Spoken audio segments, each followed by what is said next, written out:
بشنو از چون حکایت می کند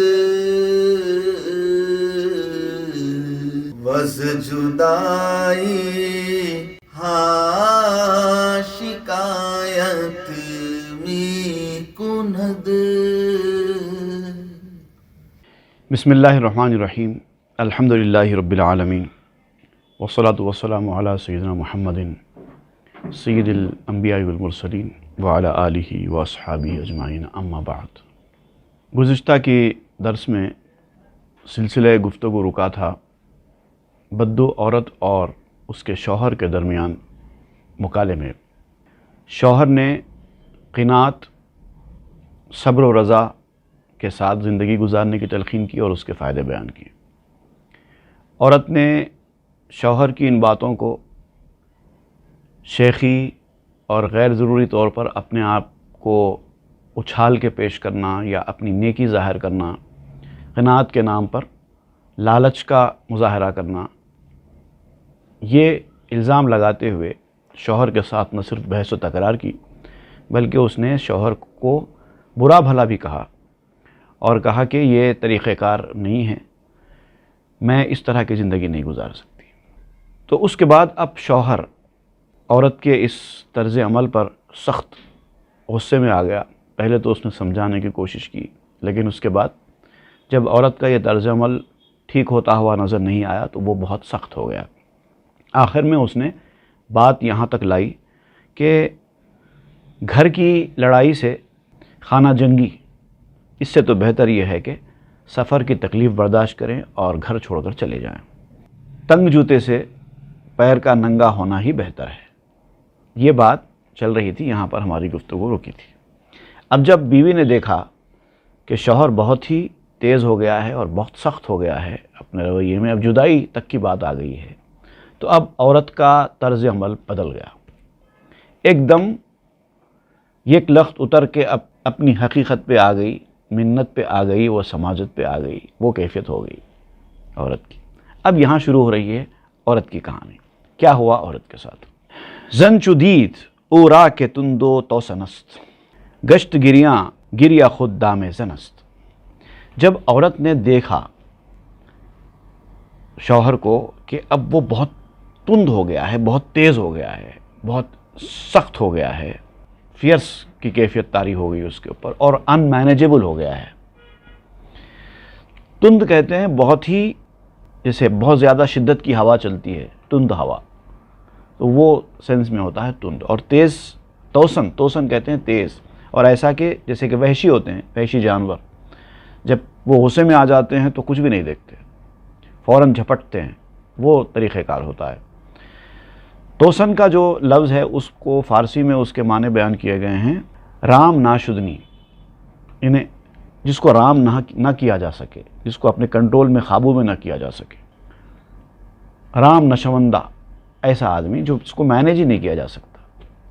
اب جب شوہر کی یہ کیفیت ہو گئی، بیوی نے محسوس کیا کہ اب اس کو سمجھانا مشکل ہے، اب یہ قابو سے باہر ہو گیا ہے. گشت گریاں، رونے لگ گئی. گریا خود دام زنست، اور یہ رونا تو خیر عورتوں کا جال ہوتا ہی ہے. جب بھی عورت معاملے کو اپنے ہاتھ سے نکلتا ہوا دیکھتی ہے تو فوراً رونے لگتی ہے. یہ تو عورت کی فطرت میں ہے. تو رونا تو ویسے بھی ان کے لیے جال ہے ہی ہے.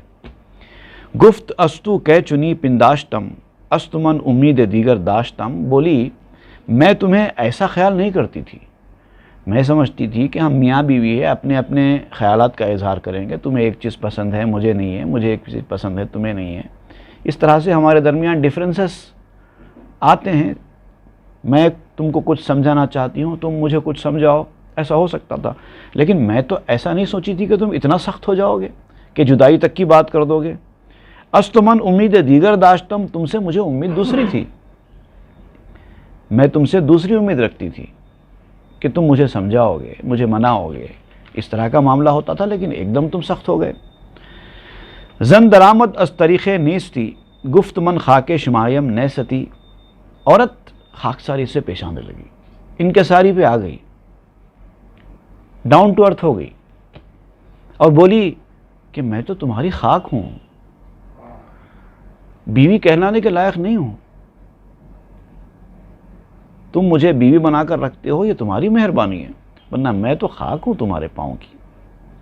جسم و جانم ہرچہ ہستم آنے تست، حکم و فرما جملگی فرمانے تست۔ یہ جسم اور یہ میری جان جو کچھ بھی ہے وہ تمہاری ہی ملکیت ہے، سب کچھ تمہارا ہی ہے۔ میرے پر حکم چلانا اور فرمان نافذ کرنا میرے اوپر، یہ سب تمہارا حق ہے، تم ڈائریکشنز دے سکتے ہو، کیوں اتنا دل پہ لے رہے ہو میری باتوں کو؟ غرض درویشی دلم از صبر جست، بہر خیشم نیست از بہر تو است۔ اگر فقیری سے میرا دل صبر سے نکل گیا، ہم اتنے سالوں سے فقیری مفلسی برداشت کرتے رہے ہیں، تو اب صبر کا پیمانہ لبریز ہو گیا، میں برداشت نہیں کر پائی اس مصیبت کو، اس فاقہ کشی کو، تو بہر خیشم نیست، تو یہ بھی جو کیفیت ہوئی میری غریبی مفلسی سے پریشان حال ہونے کے بعد جو میں نے شکایتیں کی اور یہ دکھ درد جو مجھے دیکھا نہیں گیا، یہ میرے لیے اپنے لیے نہیں ہے، بلکہ یہ بھی تمہارے لیے ہے۔ تم کو میں دیکھ رہی ہوں کہ اتنے سالوں سے اس کیفیت میں ہو، تو میں نہیں چاہتی کہ آگے کی زندگی بھی تمہاری ایسی گزرے، تمہارے لیے ہے میرا یہ شکایت کرنا بھی۔ تو مرا در درد ہا بودی دوا، من نمی خواہم کے باشی بے نوا۔ تو ہی میرے سارے دردوں کی دوا رہا ہے شروع سے، ساری تکالیف میری تو نے ہی دور کی اور تجھ سے ہی دور ہوتی رہی ہیں، اور میں نہیں چاہتی کہ تو آگے بھی اس طرح سے بے سر و سامانی کی زندگی بسر کرتا رہے۔ جانے تو کز بہر خیشم نیست این، از برائے تست این بانگو ہنی۔ یہ تیری جان کی قسم ہے کہ یہ سب کچھ میرا جو کہا ہوا ہے، جس سے تو ناراض ہو گیا ہے، یہ میرے اپنے لیے نہیں ہے۔ یہ رونا، یہ چلانا میرا جو کچھ ہوا جس سے تم ناراض ہوئے ہو، وہ بھی تمہارے لیے تھا۔ بانگو ہنی، ایک ہوتا ہے بانگ، ایک ہوتا ہے ہنی، رونا اور روتے ہوئے آواز نکالنا، چلانا۔ انگلش میں بھی دو لفظ استعمال ہوتے ہیں اس کے لیے، ایک تو مورننگ ہے اور ایک ہوتا ہے ویلنگ۔ تو یہ بانگ اور ہنین، ہنین اس سے پہلے ہم پڑھ چکے ہیں، ہنین کی اصل آواز کس طرف اشارہ ہوتی ہے، اب اس تفصیل میں پھر سے جانے کی ضرورت نہیں ہے۔ خیش من واللہ کے بہرے خیش تو، ہر نفس خواہت کے میرت پیش تو۔ خدا کی قسم میری زندگی بھی تیرے لیے ہے، تو جدائی کی بات کیوں کر رہا ہے؟ میری زندگی ہے تیرے لیے، اور ہر وقت میری زندگی یہی چاہتی ہے کہ تجھ پر قربان ہو جائے۔ اب دیکھیے، اچانک ہی عورت کا لہجہ بدل گیا، پہلے کیسی حاوی ہونے کی کوشش کر رہی تھی، اب اچانک ہی اپنے لہجے میں اس قدر نرمی اور اس قدر جو ہے ڈاؤن ٹو ارتھ نیچر والی بن گئی۔ کاش جانت کش روانے من فدے، از ضمیر جان من واقف شدے۔ کاش تیری وہ جان جس پر میری جان فدا ہے، میرے دل کے اندر جو کچھ چل رہا ہے اس کی حقیقت سے واقف ہو جائے۔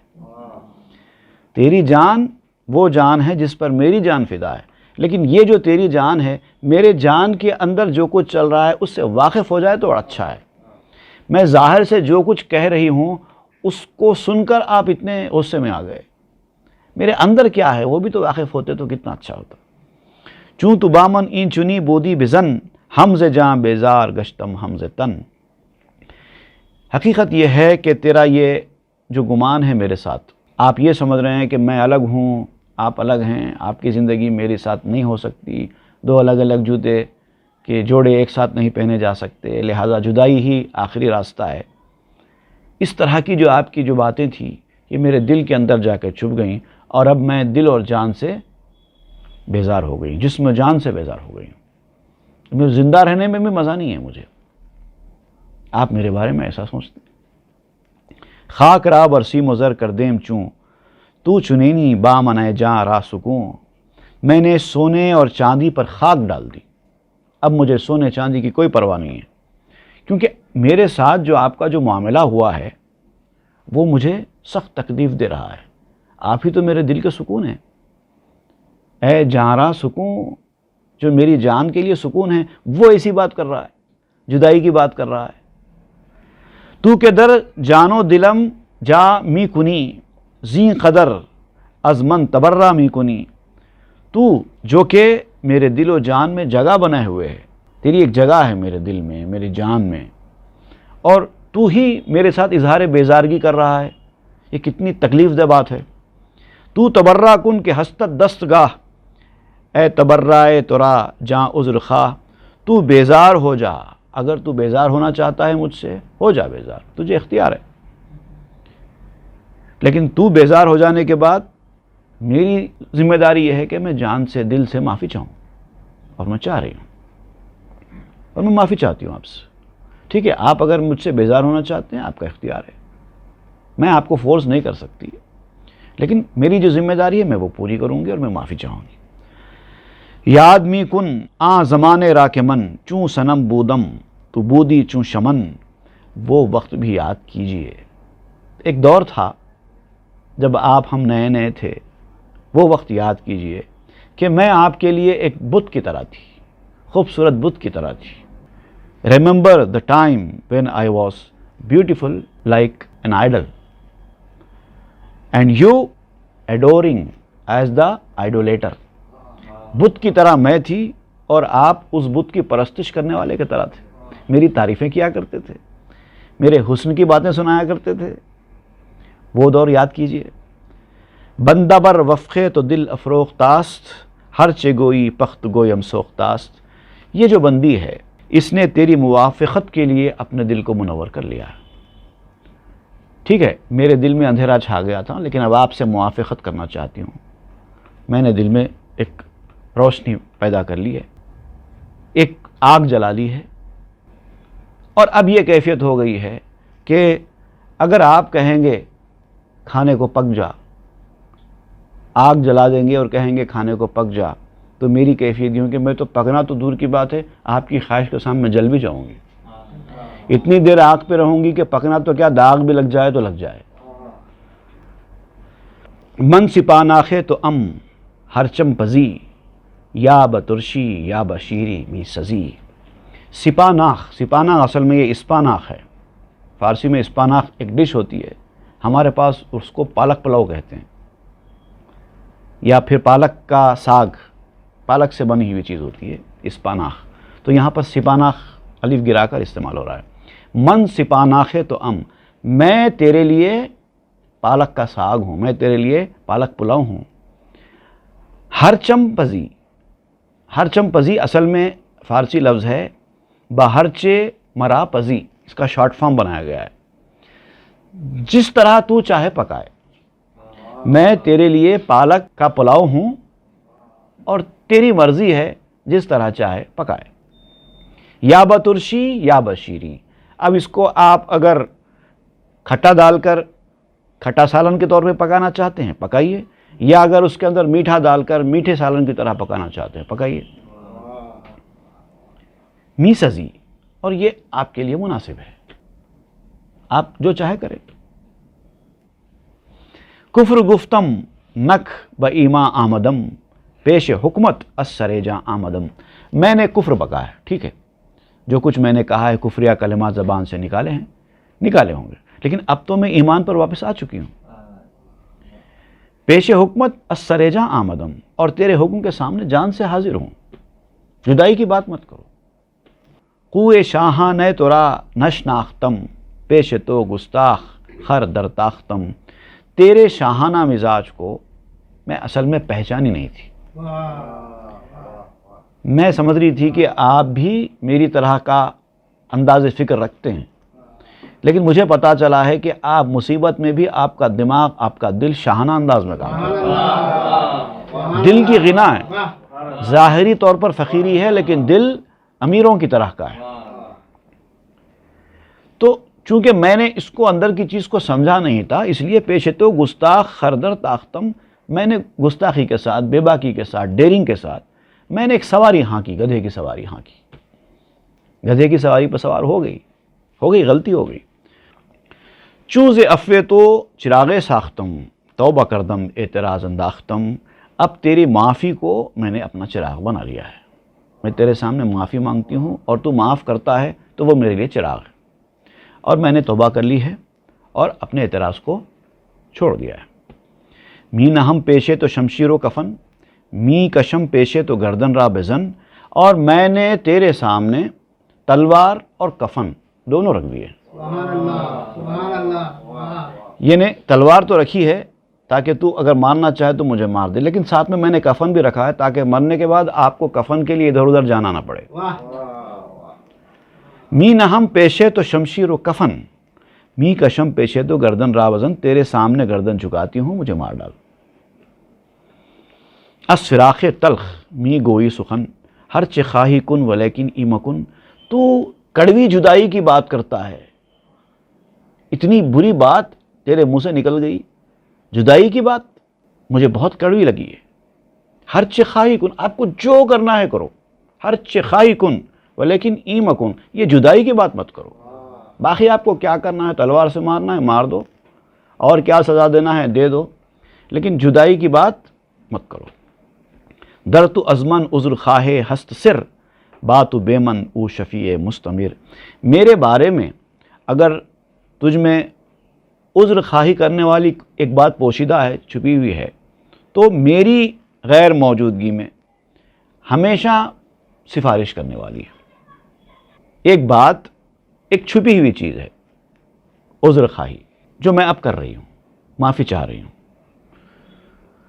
یہ بات اگر آپ اپنے دل میں بٹھا کے رکھیں گے تو میں موجود نہ بھی رہوں گی تو وہ چیز آپ کو آپ کے کانوں میں گونجتی رہے گی کہ اس نے معافی چاہی تھی، اس نے۔ آپ مارنا ہے تو مار دو،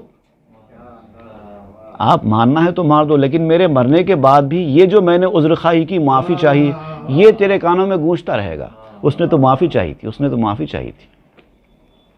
عذر خواہم در درونت خلق تست، ز اعتماد او دل من جرم جست۔ آہا واہ واہ، یہ شعر تو آپ مختلف دیگر مقامات پہ بھی استعمال کر سکتے ہیں، تھوڑے سے ایک لفظ کے تبدیلی کے ساتھ۔ میں یہ شعر بھی پڑھتا ہوں، پھر ایک لفظ کی تبدیلی کے ساتھ اس کے دوسرے معنی بھی بیان کرتا ہوں۔ عذر خواہم در درونت خلق تست، میرا جو عذر خواہ ہونا ہے، تجھ سے معافی چاہنا ہے۔ میں کیوں معافی چاہتی ہوں؟ تیرے اخلاق کی وجہ سے۔ تو اتنے بڑے اخلاق والا ہے کہ تو میرے معاف کرنے پر معاف کر دے گا، اسی لیے تو معافی چاہتی ہوں۔ ز اعتماد او دل من جرم جست، اور میں نے تو جرم کیا ہے وہ بھی اسی کے بھروسے پر کیا ہے، تیری معافی کے بھروسے پر ہی میں نے غلطی کی ہے۔ اگر تو معاف کرنے والا ہے، مجھے اس پر اعتماد نہ ہوتا تو شاید مجھ سے غلطی بھی نہ ہوتی۔ اب دیکھیے یہ شعر کو تھوڑا سا ایک لفظ کو چینج کرتے ہوئے میں بناتا ہوں۔ عذر خواہم در درونت فضل تست، ز اعتماد او دل من جرم جست، میرا غلطی کرنا اور معافی چاہنا وہ تیرے فضل کی وجہ سے ہے۔ اگر تیرے فضل پر، تیرے معاف کرنے والی صفت پر مجھے بھروسہ نہ ہوتا تو میں غلطی کہاں سے کرتا؟ ایک ہی شعر کو الگ سینس میں چلا گیا۔ اور دراصل مولانا روم اس طرح کہانیاں سنا کر جو اصل باتیں ہیں وہ اسی طرح بیان کرتے ہیں، جو اس کے جو پیچھے جو راز ہے وہ جانے انسان۔ جو نہ بیمار ہی ہو اس کو صحت کیا ہوگی، یہ سمجھ کر ہی میں بگڑا جو نہ بگڑا نہ بنا۔ رحم کن پنہاں ز خود اے خشمگیں، اے کہ خلقت بہ ز صد من انگبیں، اے غصے میں آنے والے اپنی طرف سے خاموشی کے ساتھ چپکے سے رحم کر دے۔ رحم کرنے کا جو برتاؤ ہے وہ تیری خاص صفت ہے، تو رحم کر دے، چپکے سے کر دے۔ اے غصے میں آنے والے رحم کر دے، اپنی رحم کی صفت کا اظہار کر دے۔ اے کہ خلقت بہ ز صد من انگبیں، اے وہ شخص جس کے اخلاق 100 من شہد سے بھی زیادہ میٹھے ہیں۔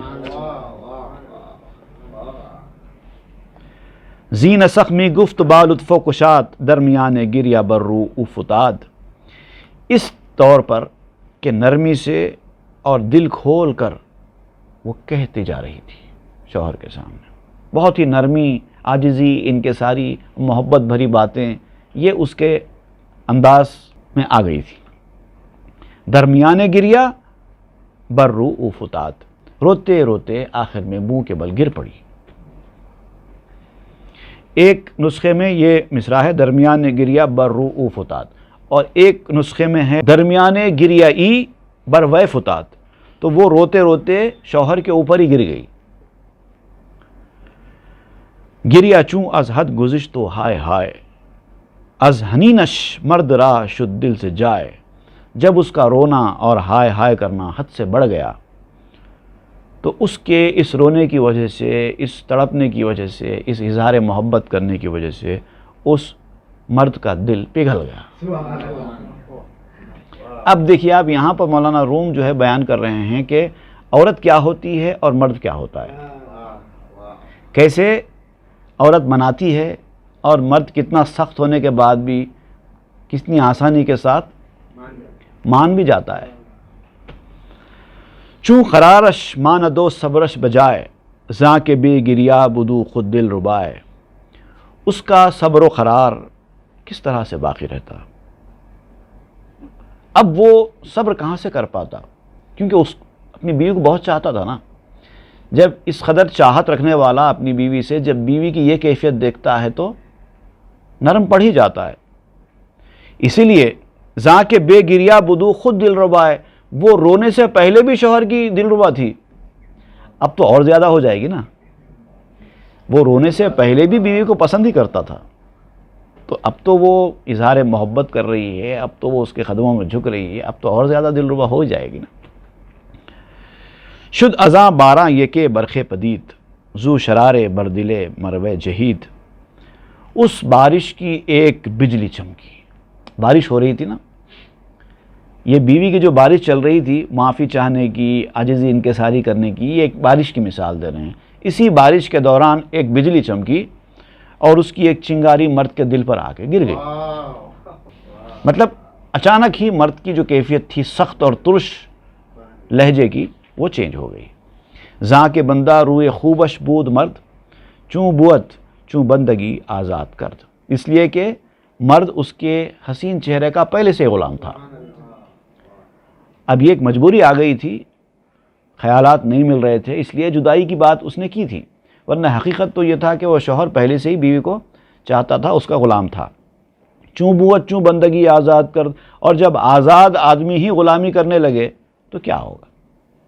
بیوی آزاد تھی، شوہر غلام تھا، اب آزاد جو تھی اب وہی غلام اس کی غلامی کرنے لگی، تو پھر تو اس کا دل تو نرم پڑے گا ہی پڑے گا۔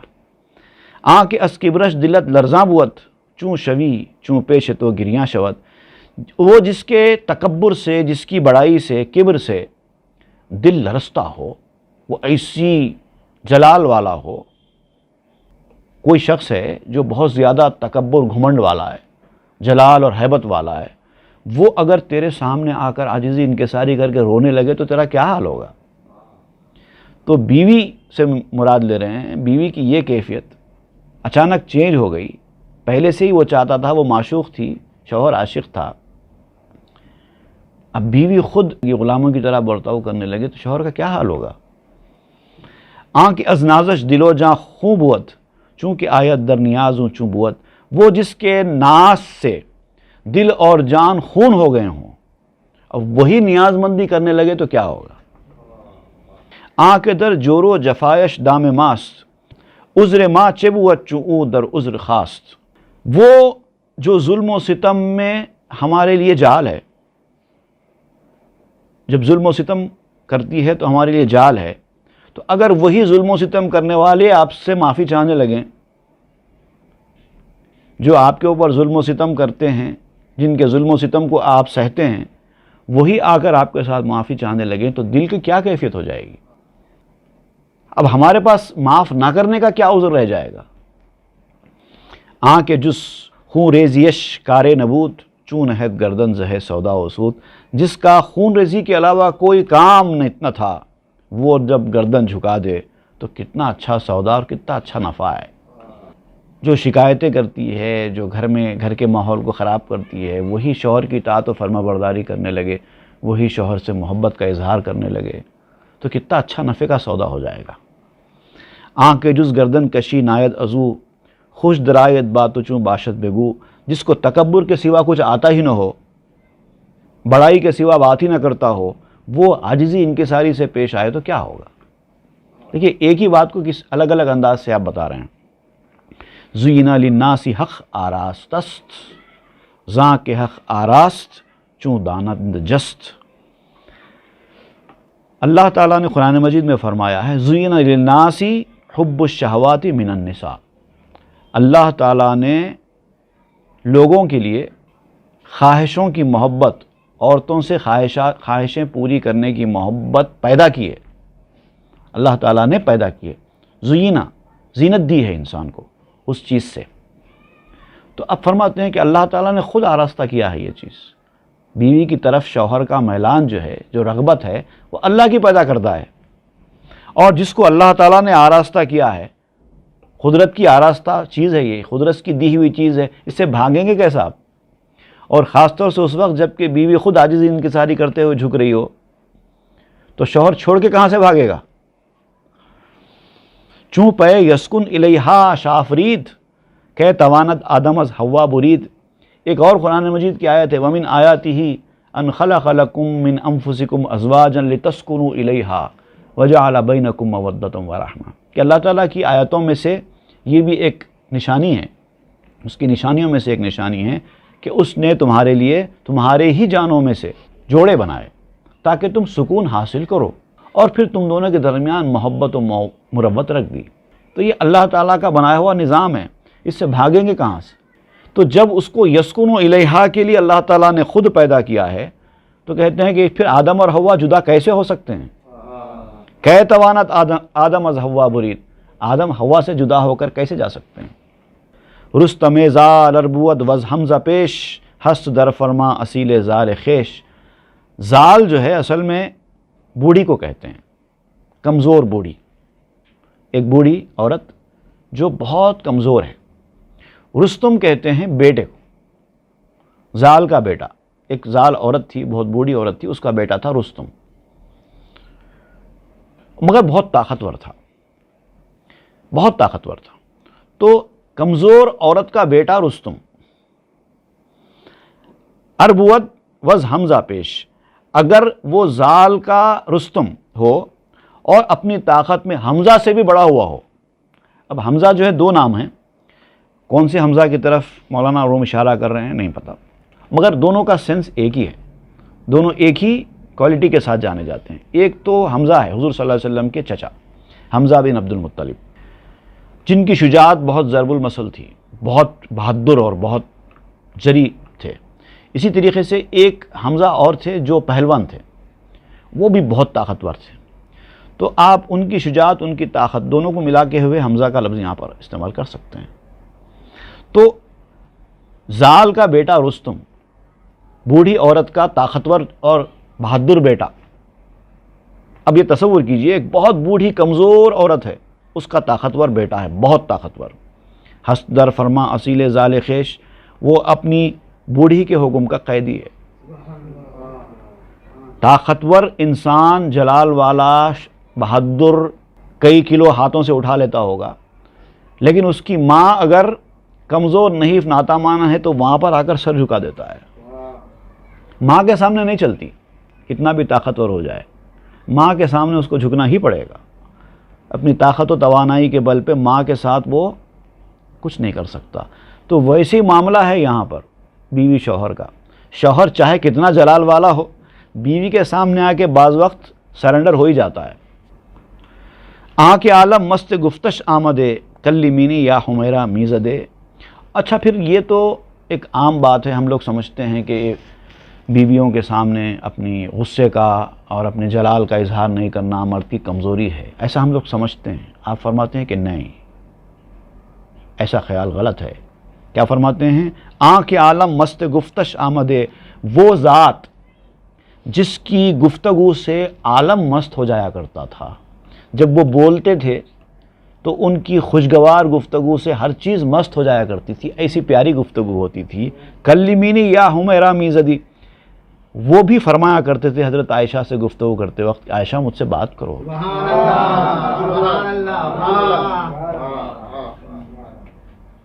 تو مطلب یہ کہ ہر وقت بیویوں کو دبانا اور اپنا مردانگی پن کا ان کے سامنے غیر ضروری اظہار کرنا یہ اچھی علامت نہیں ہے۔ جہاں جتنا بولنا ہے آپ کے قوامون کی جو اللہ تعالیٰ نے آپ کو مقام دیا ہے اس کے حد تک، حاکم ہونے کی حد تک آپ کرو، اس سے زیادہ نہیں۔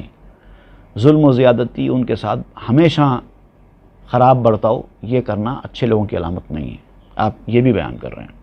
تو جہاں وہ معافی چاہ رہے ہیں، جہاں اپنی غلطی کا وہ اظہار کر رہے ہیں، فوری معاف کر دینا چاہیے. کوئی بری بات نہیں ہے، مردانگی کے خلاف نہیں ہے یہ عمل، یہ انسانیت کا عمل ہے. آب غالب شد براتش از نہیب، آتشش جوشد چو باشد در حجیب. دیکھیے، بڑائی کی وجہ سے، اپنی عظمت کی وجہ سے پانی آگ کے اوپر غالب آ جاتا ہے. آگ دہک رہی ہے، طاقتور ہوتی ہے آگ، پانی میں وہ طاقت کہاں ہے جو آگ میں ہے. لیکن جب پانی کو آگ پر ڈالا جاتا ہے تو پوری آگ بجھ جاتی ہے. حالانکہ پانی پانی ہے، آگ کے سامنے پانی کچھ بھی نہیں ہے. لیکن پانی کو جب آگ پر ڈالا جاتا ہے تو پوری آگ بجھ جاتی ہے. آتشش جوشت چو باشد در حجیب. اور پردے میں ہو تو وہی پانی آگ سے جوش کھانے لگتا ہے. بیچ میں اگر پردہ ہو، وہ پردہ کیا ہے، آگے کے شعر میں آئے گا. پانی اور آگ اگر بغیر پردے کے ہو تو پانی آگ میں ڈالتے ہی آگ بجھ جاتی ہے. لیکن اگر پانی اور آگ کے بیچ میں پردہ ہو تو آگ پانی کو اڑا دیتی ہے. چونکہ دیگے ہائے لامد ہر دورا، نیست کرد آب را کردش ہوا. جب دیگ دونوں کے درمیان حائل ہو گئی، بگونا دیگ، نیچے آگ ہے اوپر پانی ہے، اب یہ بیچ میں دیگ حائل ہے، تو کیا ہوتا ہے، نیست کرداں آب را کردش ہوا. اس آگ نے پانی کو ہوا میں کنورٹ کر دیا، ویپرز بنا کے اڑا دیا. ظاہراً برزن جو آب ارغالبی، باطناً مغلوب و زن را طالبی. اگرچہ بظاہر عورت پر پانی کی طرح غالب ہے، اگر بظاہر تو عورت کے اوپر پانی کی طرح غالب ہے، تو چاہے عورت کو بجھا دے سکتا ہے نا، اختیار بھی تیرے ہاتھ میں ہے. جدائی کرنے کے لیے، طلاق دینے کے لیے اختیار تو تیرے ہی ہاتھ میں ہے. تو پانی ہے اور وہ آگ ہے. لیکن یاد رکھ، پردے کے پیچھے کیا ہوگا، تو پردے کے پیچھے کیفیت یہ ہے کہ تو عورت کے ہاتھوں مغلوب ہے اور تو عورت کا شیدائی ہے، ورنہ وہ تجھے آہستہ آہستہ آہستہ اڑا دے گی.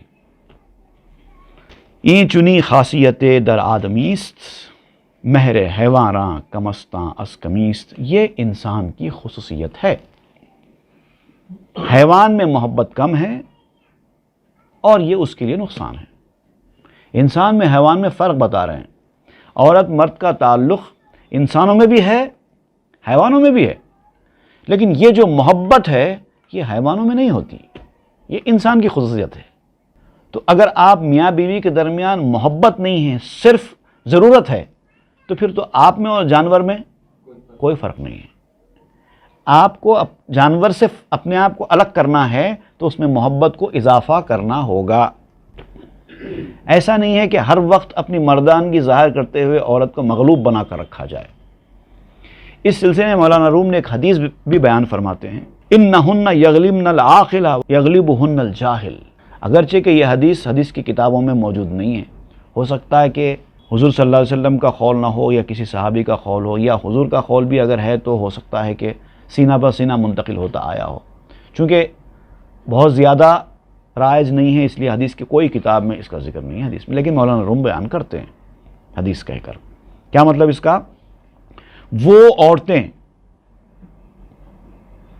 عورتیں عقل مندوں پر غالب ہیں اور جاہل ان پر غالب ہیں. کیا مطلب؟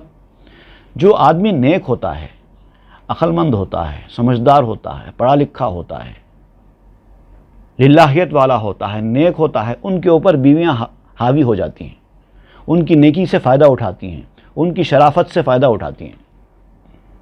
لیکن جو ظالم ہوتا ہے ان کے اوپر بیوی کبھی حاوی نہیں ہو سکتی، کیونکہ ان کا ظلم ہے، بیوی کو دبا کے رکھتا ہے.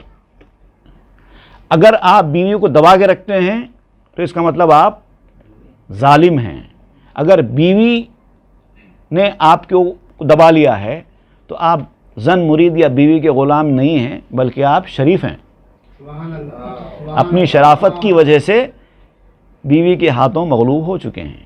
یہ حدیث بیان کرتے ہوئے اس تعلق سے اور کام کی باتیں آپ بیان کریں گے. گفت پیغمبر کے زن بر آخلاں، غالب آیت سخت بر صاحب دلاں. پیغمبر صلی اللہ علیہ وسلم کا فرمان ہے کہ عورت عقل مندوں اور صاحب دل پر غالب ہو جاتی ہے. جو دل والے لوگ ہوتے ہیں نا ان کے اوپر عورتیں غالب ہو جاتی ہیں. آپ دیکھو جتنے نیک بندے آپ کو ملیں گے، اللہ کے شریف نیک بندے جو بیویوں کو ڈرانے والے نہیں ہوتے، بیویاں ان کے اوپر حاوی ہو جاتی ہیں. بہت زیادہ شرافت ان کی جو ہے بیویوں کو حاوی ہو جانے کا موقع فراہم کر دیتی ہے. بعض برزن جاہلاں چیرا شوند، ذا کے اینشاں تن تو بس خیرہ روند. پھر جاہل لوگ وہ ہوتے ہیں جو عورت کے اوپر غالب ہو جاتے ہیں. عورت ان کے سامنے آواز تک نہیں کر سکتی، ڈرتی، شوہر سے ڈرتی ہے بیوی. کیوں؟ کہ وہ بد مزاجی اور اکھڑ پن کی وجہ سے خوف کھاتی ہے. ان کی روڈنس، بات کرے تو جھڑکنا، ہر بات کاٹنا، ظلم جب حد سے بڑھ جاتا ہے تو مجبور خاموش بیٹھ جاتا ہے، وہ کیفیت ہے. ظالم شوہر کے سامنے بیوی بالکل مجبور ہو کے رہ جاتی ہے، کچھ نہیں بول پاتی. کم بوت شاں رقت و لطف و وداد، زاں کے حیوانیست غالب بر نہاد. ان میں نرمی اور محبت کم ہوتی ہے. ایسے ظالم شوہروں کے اوپر جو بیویوں کو دبا کے رکھتے ہیں ان کے اندر نرمی محبت کم ہوتی ہے. کیوں؟ کہ ان کے اوپر حیوانیت غالب ہوتی ہے. جانوروں کا جو طرز عمل ہے وہ ان کے اوپر حاوی ہوتا ہے. مہر و رقت وصف انسانی بوت، خشم و شہوت وصف حیوانی بوت. مہربانی، نرمی، محبت یہ تو انسانی صفت ہے، اور غصہ اور خالی اپنی خواہش پوری کرنے کے لیے بیوی کو رکھنا یہ حیوانی صفت ہے، جانوروں کی صفت ہے. پرتو حقست آ معشوق نیست، خالق ہستاں گویا مخلوق نیست. وہ اللہ تعالیٰ کا عکس ہے، معشوق نہیں ہے. گویا وہ خالق ہے، مخلوق نہیں ہے. اللہ تعالیٰ بندوں کے اوپر مہربان ہے. ان کی غلطیوں کو پوری طاقت کے باوجود، پورے اختیار کے باوجود فوری نہیں پکڑتا. اللہ تعالیٰ کی انسان کتنے نافرمانیاں کرتا ہے. اگر اللہ تعالیٰ ان نافرمانیوں پر بندوں کی گرفت کرنا شروع کرے تو بندے کوئی سانس بھی نہ لے سکے دنیا میں. یہ اللہ تعالیٰ کا تحمل ہے کہ سب کچھ دیکھتے ہوئے بھی اور سب کچھ اختیار رکھتے ہوئے بھی اس کو کوئی نہیں روک سکتا. پھر وہ کوئی معافی چاہتا ہے ان کے اندر تو معاف بھی کرتا ہے. تو یہ ہے اللہ تعالیٰ کا عکس. تو جو اچھے لوگ ہوتے ہیں، نیک اور شریف لوگ ہوتے ہیں، ان کا رویہ اپنی بیویوں کے ساتھ بھی ایسے ہی ہوتا ہے. جو ظالم ہوتے ہیں وہ دبا کے رکھتے ہیں. میں شوہر ہوں، بس میری چلے گی، آواز نہیں کرنا، اس طرح سے رہتے ہیں. وہ ان کے ظلم کی اور ان کی شقاوت قلبی کی نشانی ہے. اب اس کے بعد یہ گفتگو آگے بڑھ رہی ہے. اب کیا ہوتا ہے کہ مرد کا عورت کی درخواست کو قبول کرنا. اب جب شوہر نے یہ دیکھ لیا کہ بیوی نرمی پہ آ گئی ہے، اپنی غلطی کا وہ اقرار کر رہی ہے، تو اس نے کہا کہ چلو اب یہ کچھ خواہش کرتی ہے تو ٹھیک ہے، اس کی خواہش پوری کریں گے.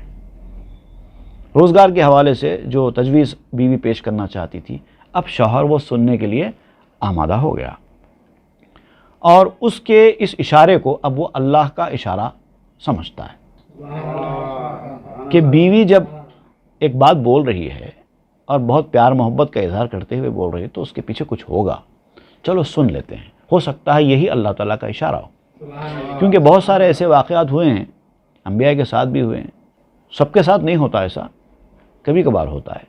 کبھی کبھار اللہ تعالیٰ کسی اور کی زبان سے اپنا اشارہ بھی دیتا ہے. تو سن تو لو بولنا کیا چاہتی ہے. ہو سکتا ہے کہ بیوی کے منہ سے اللہ تعالیٰ کچھ اشارہ دے رہا ہو. یہ اب وہ سنے گا اور بیوی کی بات آگے جائے گی کہ بیوی اب کیا کہتی ہے شوہر کو مفلسی دور کرنے کے حوالے سے. انشاءاللہ ہم وہ آئندہ کے درس میں پڑھیں گے.